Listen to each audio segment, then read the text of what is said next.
Hi guys! So papunta tayo sa Chinese Garden. Ang Chinese Garden ay nag-o-open ng opening hours 6:30 AM hanggang 11 PM ng gabi. So ito yung Chinese Garden. Napakaganda. Ito yung Chinese Garden, guys. Maganda pa ganitong weekdays, walang gaanong tao. Kasi yung daanan. Ma-appreciate mo talaga yung mga puno, mga halaman dito. Sobrang init. Pero carry natin yan para sa vlog. So ito yung Chinese Garden. Sa loob din to ng Mankuk Lane. Ang gaganda ng mga flowers. Ang gaganda ng mga flowers dito.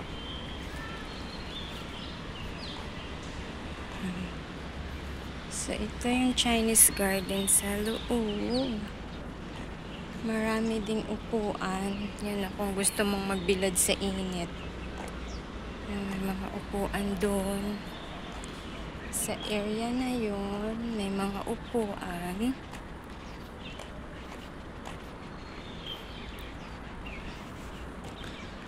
Tapos, yan, may mga upuan dito. Kung maaga, mas maganda dito tumambay. Kung holiday nyo, guys. Yan, marami ditong pwedeng pag-set upan ng mga pagkain. Tapos, may water station. Yung pinakamahalaga. For drinking only. Ang maganda dito, guys, sa park sa Hong Kong, may mga drinking station. Merong mga free wifi ang mga park dito. I wish no, ganun din sa atin sa Pilipinas. Tapos sobrang linis. Sobrang linis.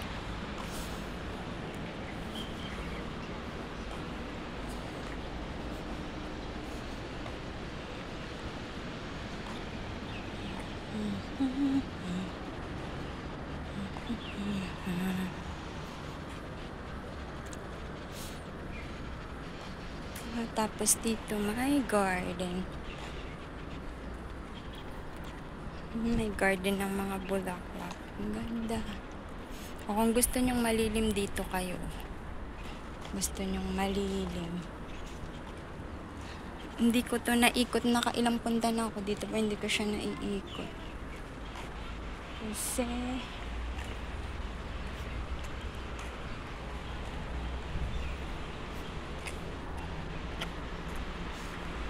ganda dito ng mga hindi ko to naiikot before kasi laging nagmamadali ba, kaya mas gusto kong nagba-vlog ako talaga na ako lang mag-isa, wala akong kasama kasi naiikot ko yung mga park. Don't you worry, ikutin natin yung mga park dito sa Hong Kong as long as my time. So para dun sa mga nag-holiday na gusto nilang makapunta sa mga iba't ibang park dito sa Hong Kong, which is free, wala kang babayaran, and then pwede ka pang mag-relax at ma-relax din yung mata mo. Yan, so ikot natin yan. May bahay-bahay dun, parang kubo siya. Tapos doon pwedeng mag-upo-upo kung maulan, guys.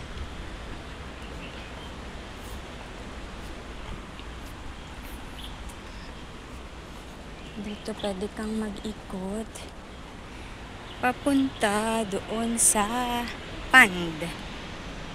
Ayan. May talaga siyang daan.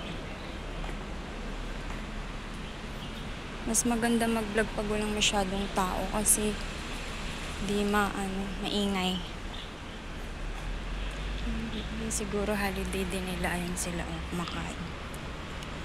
Ang dami ding ibon dito, guys. May mga kumakain, mga Pilipina. Ang gaganda ng mga bulaklak dito. Tsaka kahit dito ka lang magtambay buong araw, malapit dito ang mall, MTR station. Yan yung mga bulaklak ko. Gaganda. Yan, ito yung loob ng Chinese garden. Tapos guys, makakita yung matataas na building doon. Ang dami-dami ditong isda. Goldfish, pagong. Ayan o. Akyat tayo din eh. Pwede kang mag-moment dito. Diba? Sobrang ganda. Ayan yung kabuuan ng Chinese garden. Tapos dito, pwede kang umakyat.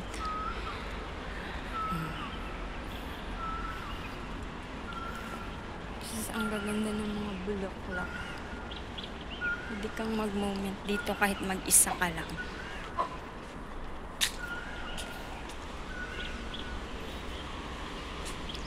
Tapos dito sa Hong Kong, nag-iiba-iba yung kulay ng dahon. So ito, maple tree to eh. Maple tree. Yung katulad yung sa Canada, nakikita nyo nagkukulay orange. So sa mga susunod na buwan, kulay orange na po yan. Kulay orange na ang dahon.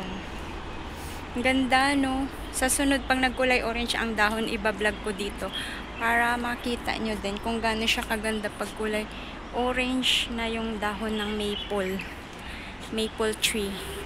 Yan yung mga building dito sa Hanghao. Sa palibot lang nitong Chinese garden or Mankok Lane Park. Yan, sobrang ganda guys. Punta kayo dito kung saang part kayo ng Hong Kong, sa mga OFW dyan, sa mga Filipino na gustong mamasyal dito sa Hanghao. Pwede rin kayong mag-message sa aking YouTube channel. Yan, Ann Jacob TV yung YouTube channel ko. And then, sa aking Facebook na Anriz. Anriz yung aking, Anriz, ANNERIZZ. Yun po yung aking Facebook page or ang aking Facebook account. Ang ganyan kaganda. Ang ganda yung Chinese garden. So, meron pang part doon kaso sobrang haba na ng video ko. So, lalagyan ko ng part 2.